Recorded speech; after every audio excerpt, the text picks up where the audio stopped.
The dust swirled behind my Jeep as I drove down the winding, sun-baked path that cut through what my ex-husband's family once called Emily's Folly.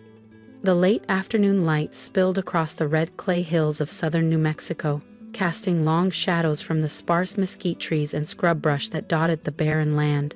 What lay ahead was 1.2 million acres of so-called worthless desert, my unexpected inheritance.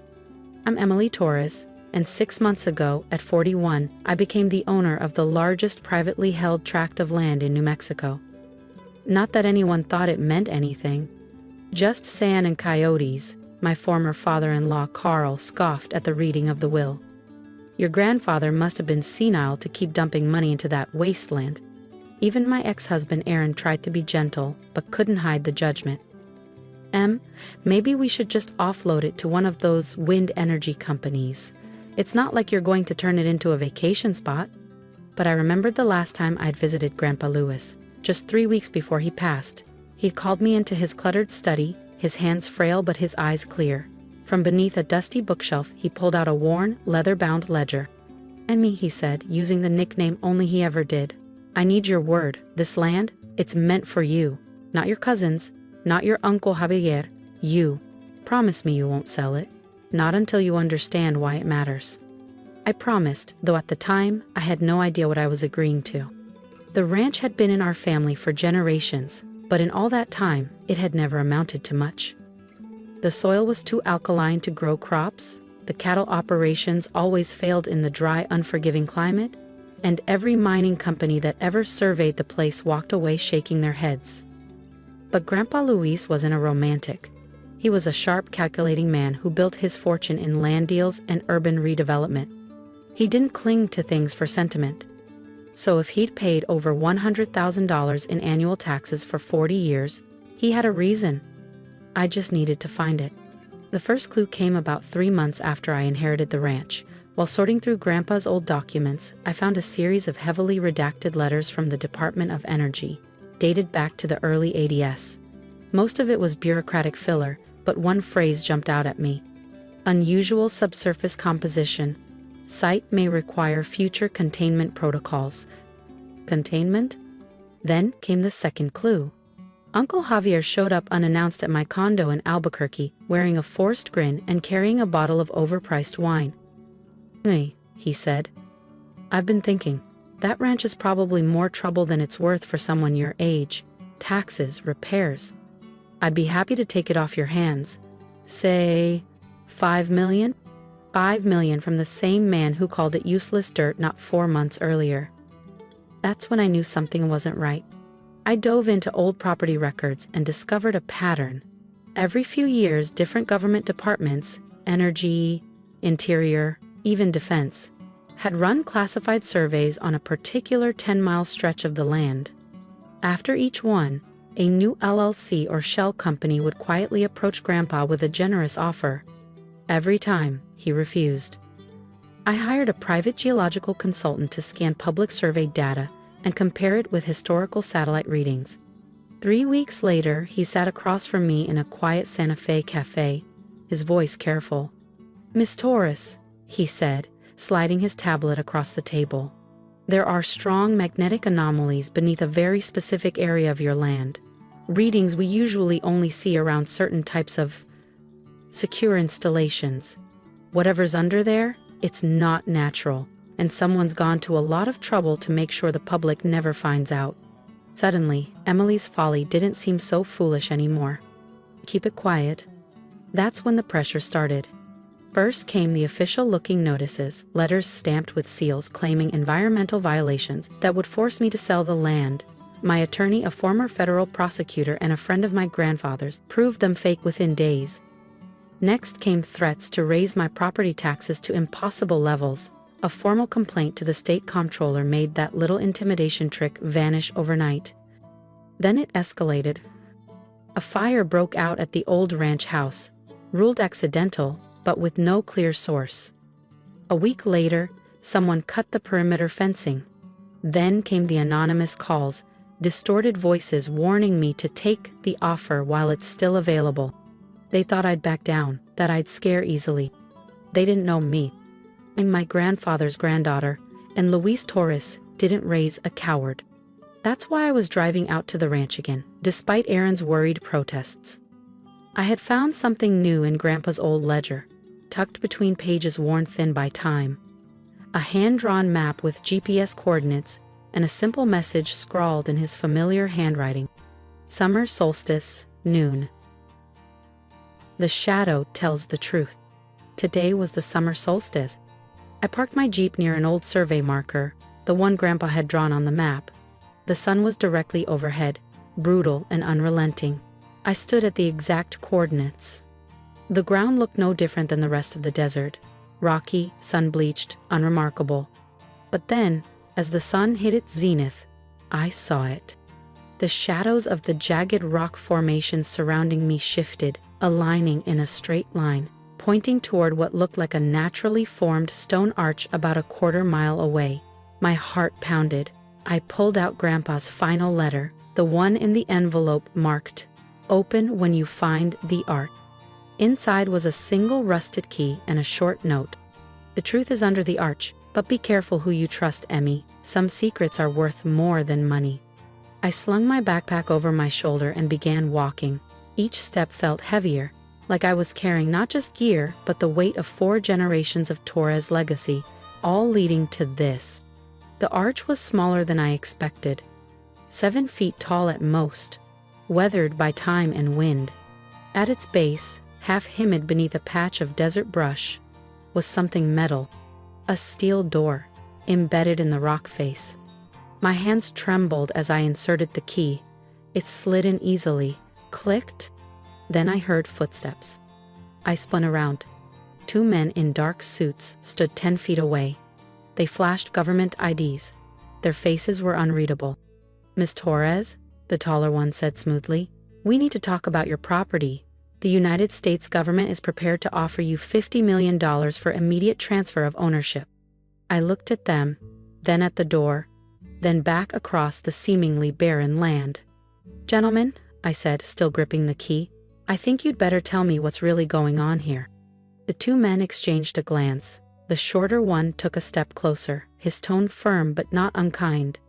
"What's behind that door is a matter of national security. We've been trying to acquire this property through legal means for over 40 years. My grandfather turned you down," I said. The taller one nodded, because he understood what was at stake, and from the look in your eyes, I think you do too.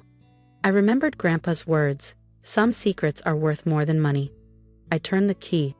With a metallic hiss, the steel door released, revealing a staircase descending into darkness.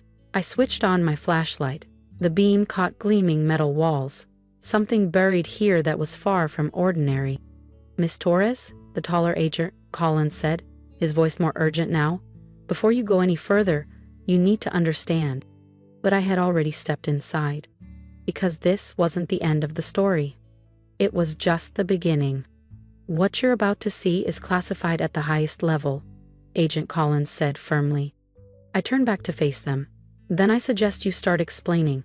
What exactly did my grandfather protect for 40 years? Agent Davis, the shorter of the 2, stepped forward. "In 1972, during a routine groundwater survey, your grandfather stumbled on something extraordinary.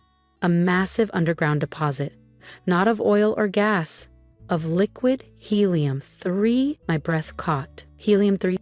It was a rare isotope almost non-existent on Earth, vital for advanced nuclear fusion, cutting-edge quantum computing, and high-end medical imaging. On the open market, it was valued in the millions per liter." "How much?" I asked quietly, afraid of the answer. Agent Collins didn't blink. "Based on recent surveys, approximately 400 million liters, the largest known natural reserve on Earth." I did the math and nearly lost my balance. Trillions. It was worth trillions. I looked down at the cracked desert beneath my boots. The land my in-laws said was worthless. The land I'd been pressured to sell for scraps. Why didn't Grandpa tell anyone? "Because Luis Torres was a patriot," Agent Davis said softly. "He understood that if word of this got out, it could destabilize global markets, maybe even provoke war. So he made a deal with the US government. He'd keep the land under the radar, pay the taxes, maintained the illusion of uselessness, and in return, ensured the resource was preserved until the world was ready. We moved deeper into the passage. The staircase led us into a massive chamber carved from bedrock. The walls were lined with sleek, humming equipment. Sensors, monitors, sealed consoles. It was part science lab, part fortress. And every inch of it had been managed in secret. Your grandfather insisted on independent oversight, Agent Collins explained. He didn't trust the government blindly. All extractions are logged, verified, and monitored by a third-party auditing team. Nothing happens without full transparency. I ran my hand across one of the consoles, feeling the weight of history beneath my fingertips. He hadn't just guarded a valuable resource. He'd safeguarded how it would be used. The $50 million offer, I said, slowly turning toward the agents. It wasn't to buy the land, was it? Agent Davis shook his head. It was a test. If you accepted, we'd know you hadn't found the truth yet. But you passed. And now? Now, Agent Collins said, we make you the real offer, the same one your grandfather accepted, a partnership with the Department of Energy, controlled, transparent extraction, full compensation at market value, and joint oversight over where and how this helium-3 is used. I thought of my family, my smug in-laws, my dismissive uncle, even Aaron, who loved me but never believed in this land. They all thought I was clinging to a fantasy. I need time to consider, I said. Of course, Agent Collins replied. But Ms. Torres, this must remain confidential. National security is at stake. I understand, I said, cutting him off. But I'll have conditions of my own. The next week passed in a blur. I met with government officials behind closed doors, signed security agreements, and reviewed classified documents detailing decades of hidden operations. I even discovered my grandfather's personal correspondence with top scientists and military advisors. Then I arranged the family meeting. Everyone showed up, just as I expected. Carl and Elaine, my ever-critical in-laws, came with familiar smirks. Uncle Javier arrived looking smug, probably rehearsing another fake sincere offer. And Aaron, my husband, stood near the back, arms crossed, jaw tight. I chose the ranch house for a reason. 6 months earlier, they'd gathered here to mock my inheritance. Today they were back, but everything had changed. Thank you all for coming, I began, standing at the head of the same weathered dining room table where they once laughed at me. This time, they weren't laughing. I stood at the head of the old ranch house table, the same table where I was once told my inheritance was a burden. I've made a decision about the land, I said evenly. Finally, my former father-in-law Carl chuckled, leaning back smugly. So, you're finally seeing reason. I imagine those property taxes are crushing you. I smiled. Actually, I've decided to keep it. In fact, I just finalized a rather interesting contract regarding its future. Uncle Javier leans forward, his eyes narrowing. What kind of contract? A federal research partnership, I replied, sliding a thick, redacted document across the table. The blacked-out lines only made it more intimidating. It turns out this so-called worthless land has some very unique properties that have captured the attention of the Department of Energy. Chaos erupted. What are you talking about? That's outrageous. This isn't legal. I raised a hand. The specifics are classified. But I can tell you this. The ranch stays in my name, exactly as Grandpa wanted, and the compensation, I paused, savoring the moment, will more than cover the property taxes. For generations. How much? Aaron, my now estranged husband, demanded. The figure is confidential, I said, locking eyes with him. Let's just say money won't be a concern for me. Ever. Carl's face turned the color of desert clay. You can't do this alone, Emily. You need professionals. Advisors. I have them, I interrupted, cool and steady. Grandpa made sure of it. He left very clear instructions. And now, I also have excellent partners in the federal government. As if on cue, Agents Collins and Davis stepped into the room, their federal badges clearly visible. Miss Torres, Agent Collins said formally, the survey team is ready when you are. The silence in the room was priceless. Javier suddenly looked decades older. Carl seemed to deflate, and Aaron just stared. Not with anger, not with confusion, with realization. "I'll be right there," I told the agents. Then I turned back to the room. "I think we're done here. I have a ranch to run." Everything changed after that. Over the next year, the Department of Energy quietly established a research facility on the property, masked as a solar energy operation. The first controlled helium-3 extraction began under strict oversight, exactly as Grandpa had outlined. My marriage didn't survive the shift. Aaron couldn't handle that his wife, the one he'd gently belittled for years, had suddenly outmaneuvered everyone. His family was worse, rotating between lawsuits and desperate attempts to win my favor. None of it worked. Grandpa had made sure they couldn't touch what mattered. Javier even tried challenging the will, claiming Grandpa had been mentally unfit. The case was dismissed the moment the government's legal team got involved. And still, to outsiders, the land looked useless, just sand, rocks, and rattlesnakes. But underground, it was powering the future. Helium-3 from the Torres Ranch was fueling quantum computing projects, fusion energy research, and experimental medical devices. I chaired the oversight board personally, ensuring every decision aligned with ethical guidelines. Not just profits, progress.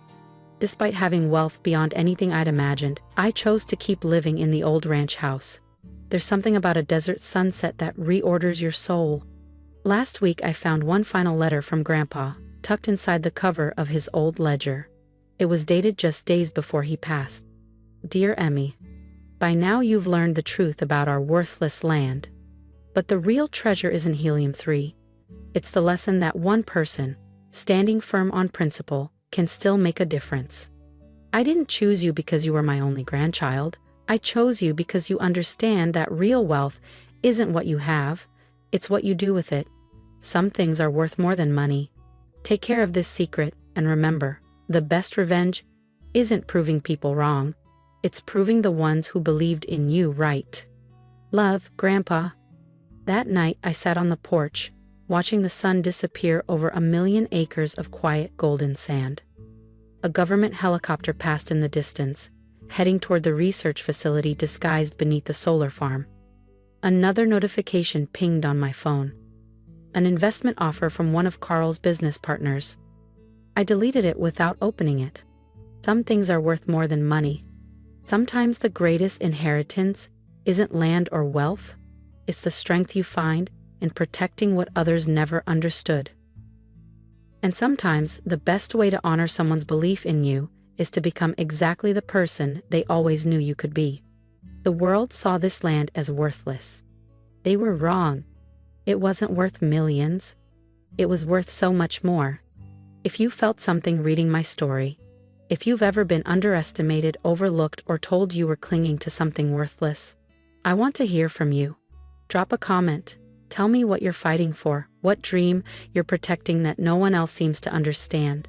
I read every word, and your voice matters more than you know. If you've ever stood alone in front of doubters, unsure but unwilling to back down, know that I've been there too. This land was called a mistake. I was called stubborn, naive, unrealistic. But it turns out they were wrong, and I was exactly who I needed to be. So if you believe in the quiet power of perseverance, in legacy, in doing the right thing even when no one's watching, stand with me, share this story, let someone else see that a so-called mistake can be a miracle in disguise. Here's what I've learned. Sometimes the things that look like burdens are actually the bridges to our greatest purpose. Don't give up just because it doesn't make sense to everyone else. Trust your instincts. Guard your vision. You don't need validation to be valuable.